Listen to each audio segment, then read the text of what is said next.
morning. How are we doing?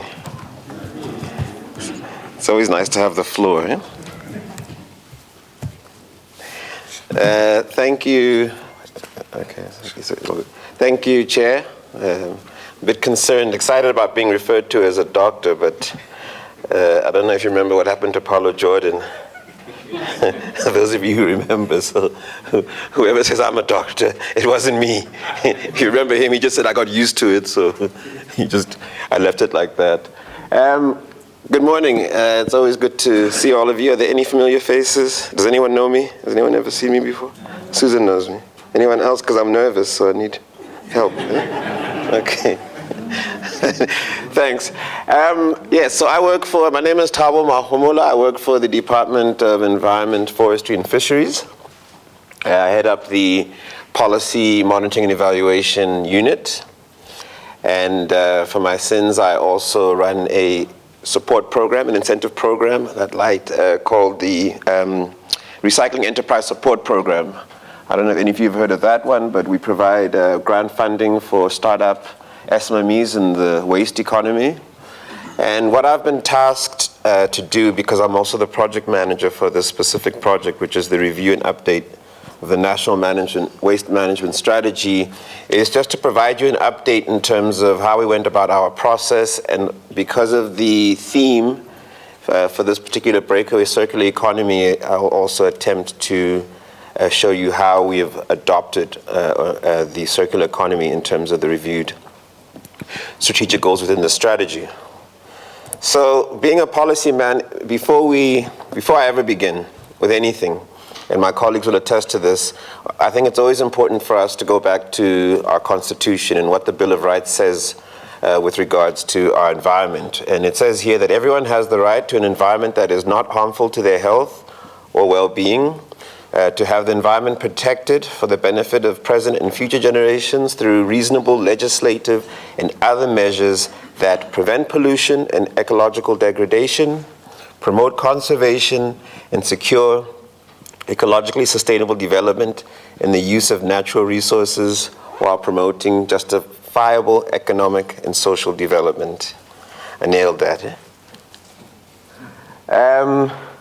So what I have here is sort of a timeline, or just to show you how our waste policies have evolved for the country, or at least within the department. And as our chair has said, that there's really no policy uncertainty, and I can attest to that from a waste policy perspective. But what I can say is it's a body of work that continues to grow and evolve. And really that's one of the roles of my specific job, is to actually look at the policies that have been implemented and promulgated and to look at how effective are they. So if we look all the way back in 1998, we didn't have a specific waste act. In fact, we didn't have a sectoral act that looked specifically at waste. We just had our first NEMA, which is the National Environmental Management Act. And then in 1999, we had our first iteration of the National Waste Management Strategy, and we had a number of other policy initiatives that followed that. Many of you that, if you were involved in the space at the time, will remember the Polokwane Declaration, which had a really, really interesting commitment. I think we were supposed to have zero waste by, was it this year? By when? 22, so we got 2 years to have zero waste, so I think we'll be fine. Then we had the first Waste Act of 2008. So that was our first, what we call SEMA, Sectoral Environmental Management Act.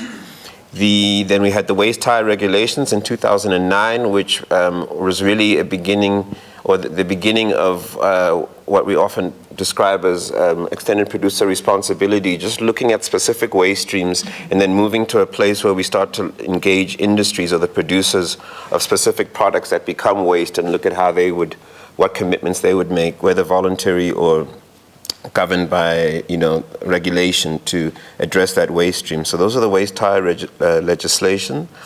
regulations. And then in 2012, we had the second iteration of the National Waste Management Strategy. In 2012, we had the Integrated Waste Tire Management Plan, which is what, if you remember REDISA, the first public responsibility, PRO, a producer responsibility organization responsible for the management of waste tires, they were able to implement, or their task was to implement based on that plan in 2012. And then in 2014, we had an amendment to the Waste Act. So the Waste Act was amended in 2014 after both us as government and the public having spotted certain gaps or needs to introduce a few more clauses. Some of those clauses included looking at the pricing of waste, understanding that there was an economic failure in terms of ensuring that waste had a specific price so that it became economically viable to trade in waste and to actually create an economy. There was also a view in terms of both governance and the implementation of certain waste programs needed to find a place in terms of legislation, and hence that is how the Waste Management Bureau as an implementing agency was born through the 2014 amendment. So now we are I'm going to share with you how we got to where we have a revised National Waste Management Strategy, because the strategy itself has a 5-year timeline, so every 5 years we're required to do a review and an update. So the NWMS, as I said, is basically the implementing plan out of the Waste Act. So most of the, if not all of the goals from the 2012 National Waste Management Strategy find a place in terms of some of the clauses or some of the sections of the Waste Act. So it has been in implementation since 2011, and as I said to you, my team and I were then required to do a consultative review of the plan, to look at how far we have gotten in terms of its implementation, and also to look at what changes do we require.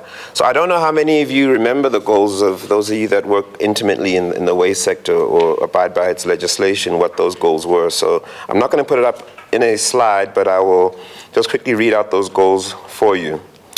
So goal 1 was to promote waste minimization, reuse, recycling, and the recovery of waste. Goal 2 was to ensure the effective and efficient delivery of waste services. Goal 3 was to grow the contribution of the waste sector to the green economy.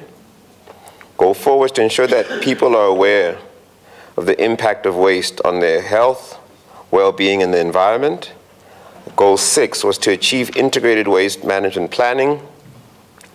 Goal 7 was to provide measures to remediate contaminated land. Goal 8, the final one, was to establish effective compliance and enforcement of the Waste Act.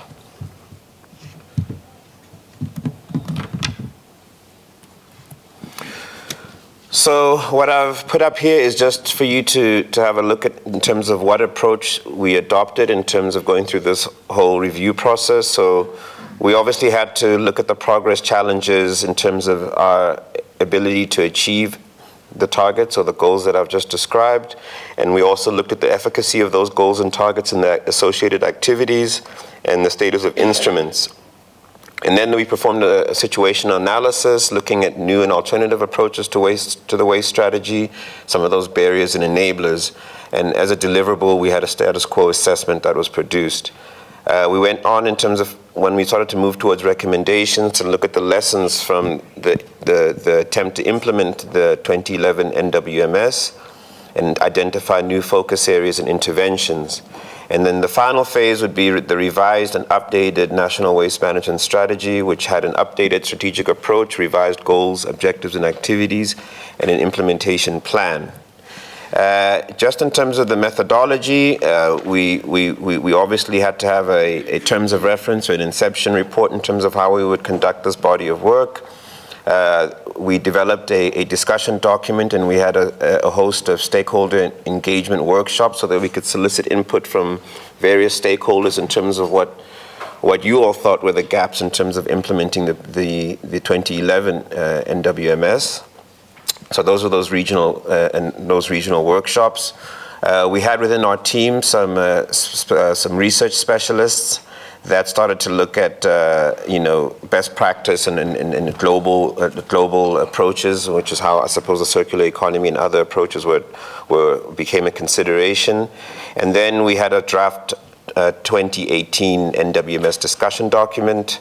Towards the end, in September 2018, we had a national workshop, because this has to be as consultative as possible. There's nothing worse than a view that government is producing a policy that no one has had a bite at or an opportunity to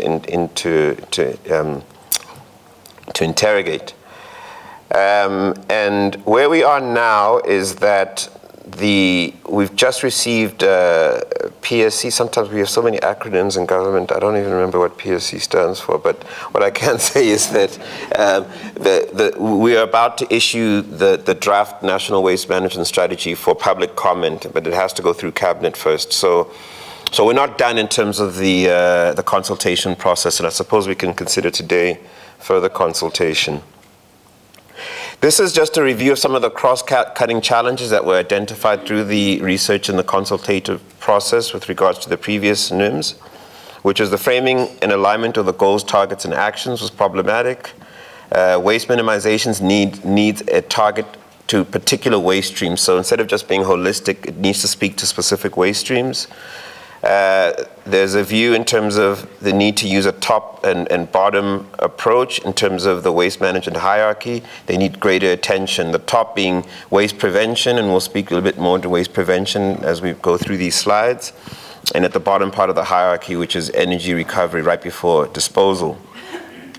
The green economy argument needs to go beyond just job creation. I think it needs to also look at the requirement around infrastructure development and affirmative procurement, or at least green procurement from government.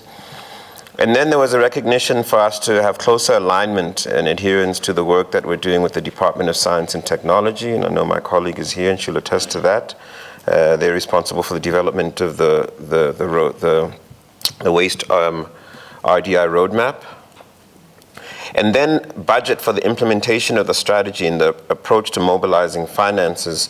Especially if you look at some of the goals, and we know that waste services is a responsibility of local government at a metro level, and quite often the finances that get devolved through the division of revenue, by the time they get to local government, there's usually insufficient finance for effective waste services. Notwithstanding, some of our colleagues at the local government offices don't necessarily have the expertise in terms of really rolling out innovative waste management programs. So that's something that we had to look at as well. And we needed to also look at improving reporting and data reliability.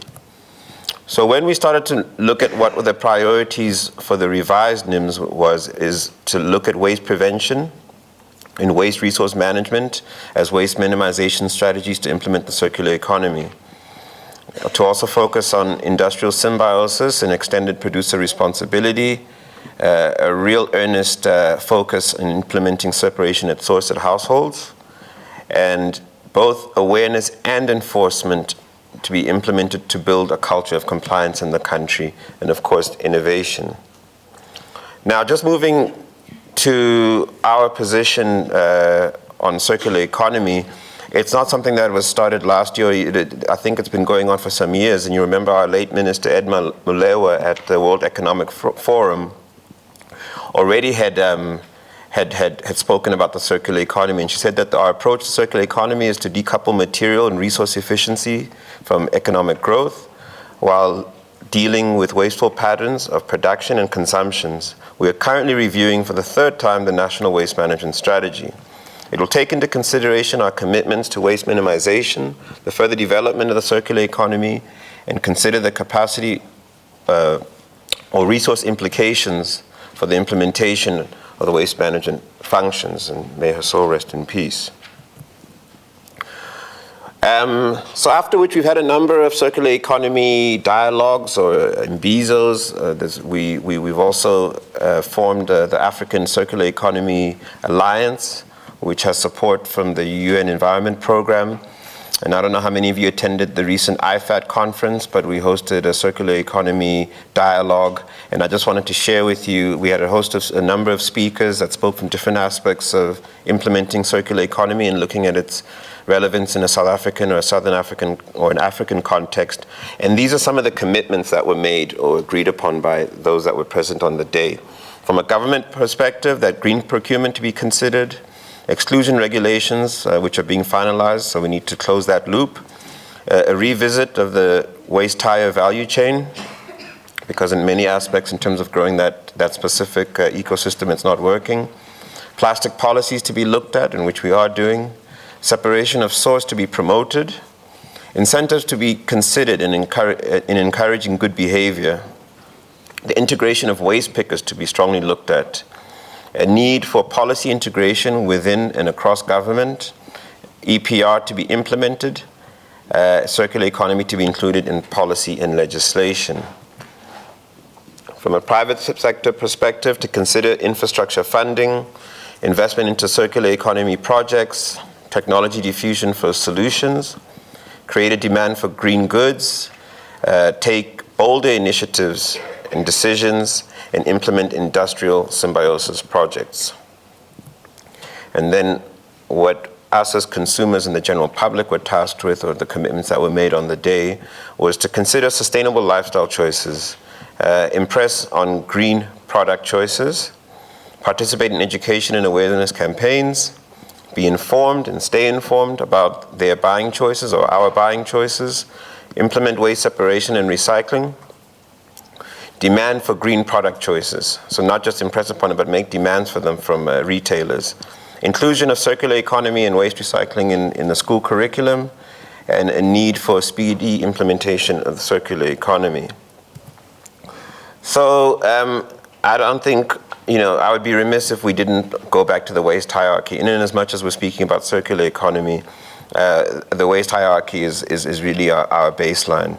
And when we look at some of the key focus areas for the revised NWMS, we start to look at waste prevention. And in waste prevention, we're saying using less material in design and manufacture in terms of keeping products for longer and reuse using less hazardous material.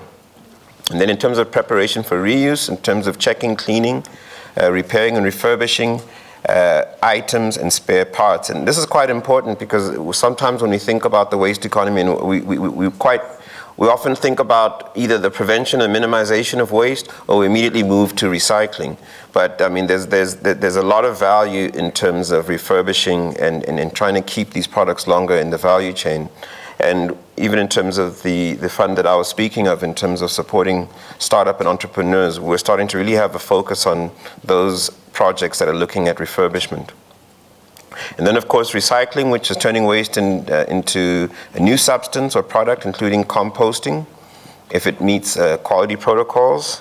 And then we move to energy recovery, which would include anaerobic digestion, incineration with energy recovery, gasifications, and pyrolysis to produce energy, fuels, heat, and power, and materials from waste, and some backfill operations. And, of course, our final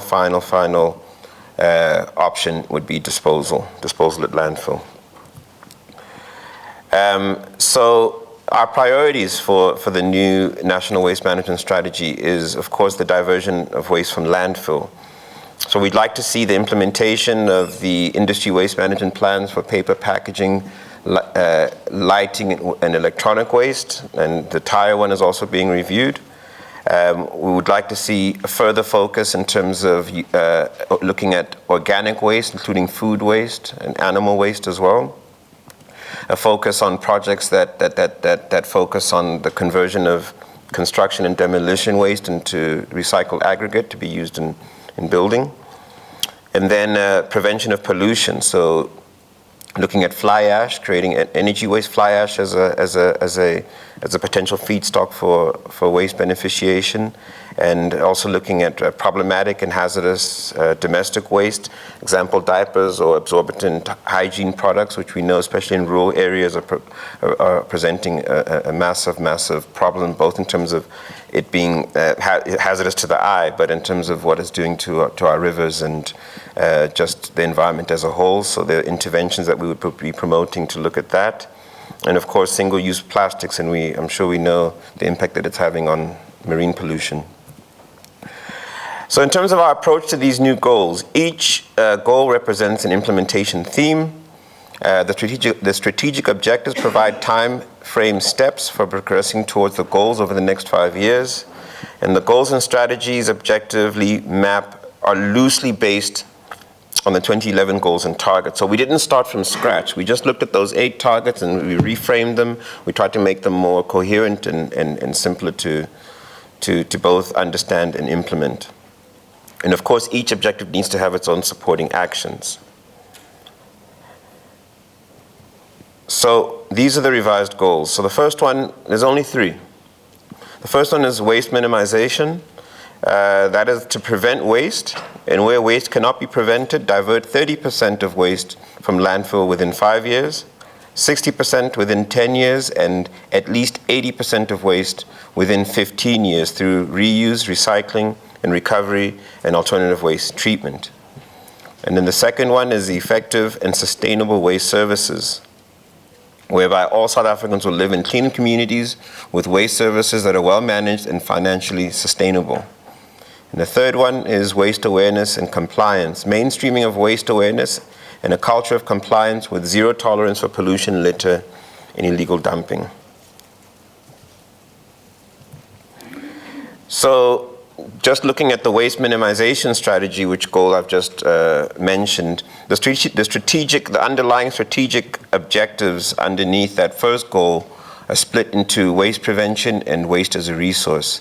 So when we look at waste prevention, what we're specifically looking at is to prevent waste through cleaner production, industrial symbiosis, product design, and extended producer responsibility. Prevent food waste by working with agricultural producers, retailers, the hospitality sector, and consumers.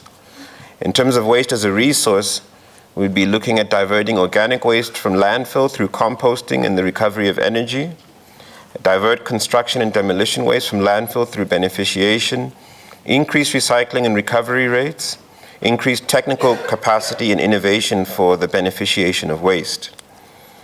And then when we look at our NEMWA, our legislation, that it is addressing, and that's minimizing the consumption of natural resources, avoiding and minimizing the generation of waste, reducing, reusing, and recycling and recovering waste, treating and safely disposing of waste as a last resort, preventing pollution and ecological degradation, and securing ecologically sustainable development while promoting justifiable economic and social development. So through that strategy, we were comfortable that we were addressing that legislative imperative. In terms of the instruments, role players, and levers, the instruments that we believe could be well used in terms of implementing this waste minimization strategy would be the implementation of the industry waste management plans for priority wastes, and it should include measures for cleaner production and industrial symbiosis and EPR, co-regulations through norms and standards.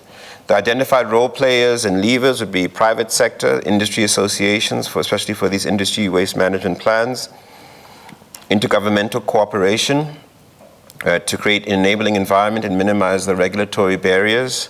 And then we would look at specifically initiatives such as the beneficiation of fly ash, a broader focus in terms of waste to energy, and we would work with the Department of Energy from a government perspective on these initiatives. When looking at the prevention in food waste, we would work with the Department of Health and the Department of Agriculture. Well, it's no longer, we took the F and the F from agriculture. Industry waste management plans, we work closely with the DTI, SARS, and National Treasury.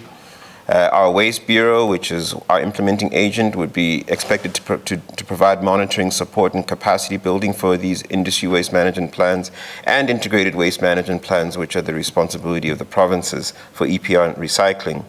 And then our host today, the NCPC, would provide technical support and training for cleaner production and national industrial symbiosis programs.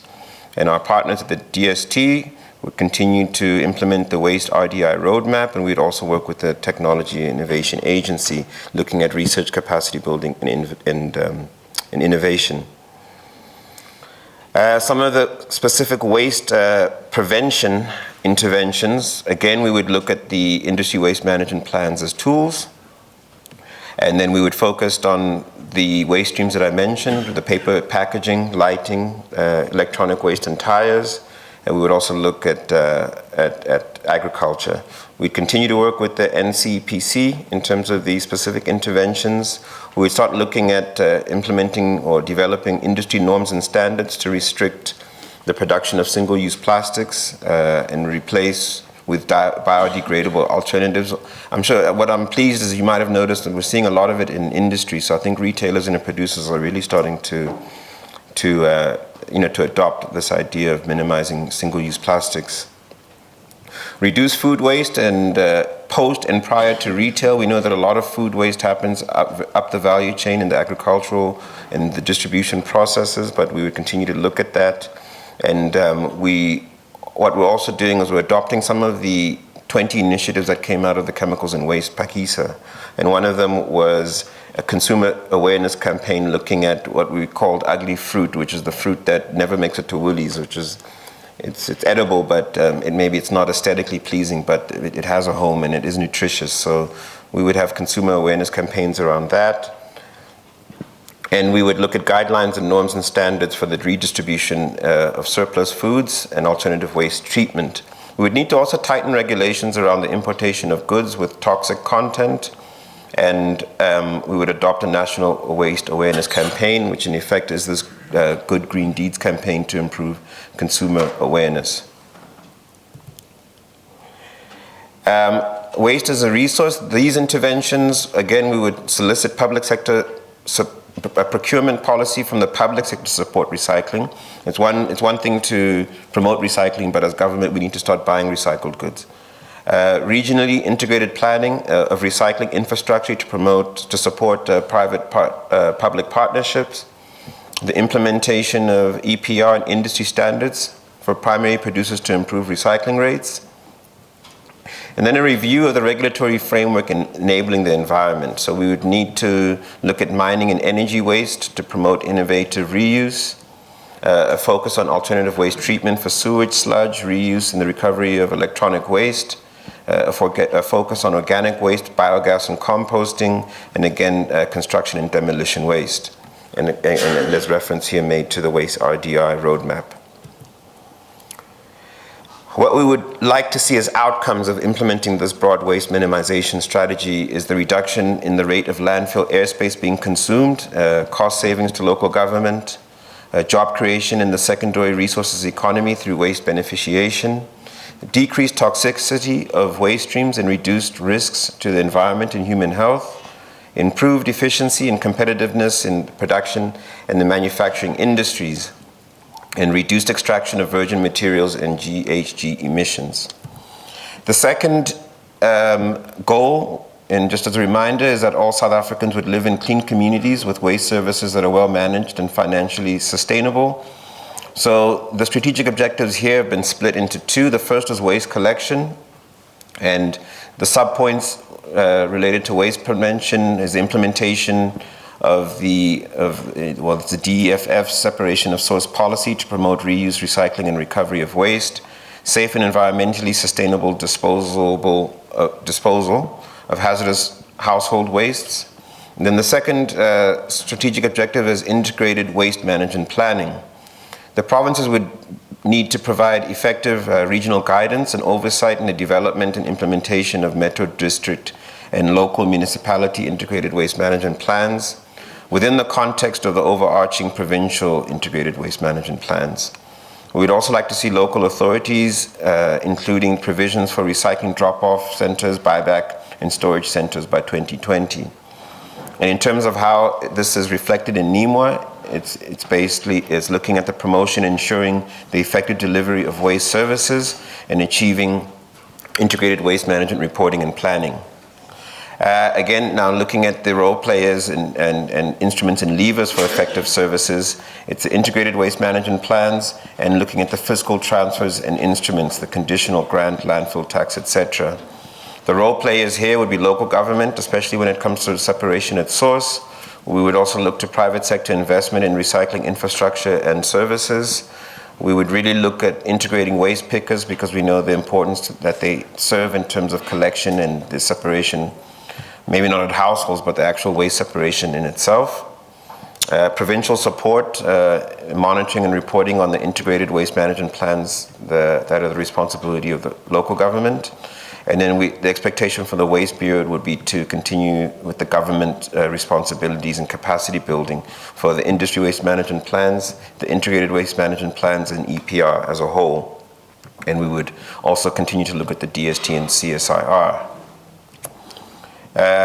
In terms of key interventions for waste services would be to test and promote models for integrating the informal sector, waste collectives and SMMEs into municipal strategies for separation at source. We were running this national recycling awareness campaigns, that is the Green Good Deeds campaign. Develop a strategy around the safe disposal of those domestic hazardous waste. These are some of the adhesive the diapers that we spoke of, including medicines and condoms. We would update the implementation, the integrated waste management plan guidelines, and develop and disseminate online waste management planning and resource tools. I can see my chairman to the right of me. So I'm just going to move ahead. I mean, it's very specific. What I can do as well is ensure that we do have the draft National Waste Management Strategy for you all to have a detailed look at. So I'm just going to move right to the third one, which was awareness and compliance.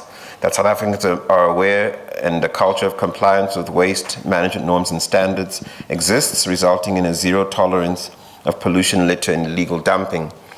So the strategic objectives here are the reduction of littering, illegal dumping due to attitudinal shifts, enhanced capacity to enforce the Waste Act, and municipal landfill sites and waste management facilities. And again, there's alignment to NEMWA. I'm not going to go through all of the levers and the compliance, but I am pretty sure that these slides will be available for your review at a later stage. This is just detail around our consultation process. I think it's important for everyone to note that we really did our best to have as much consultation as possible through this process. What is important that I need to share with you, because it might come up as a question in terms of have we looked at the costing. So it was part of the mandate of the consultants to look at the costing plan, and we did that in terms of looking at separation of source costings, the cost of implementing material recovery facilities and processing plants, the cost associated with the increase of e-waste recycling from 7% to 30%, the cost associated with the beneficiation of construction waste, the prevention and diversion of food waste, and looking at an energy pilot plant to address the problem of nappies. And that is my last slide. Thank you. Thank you for your time.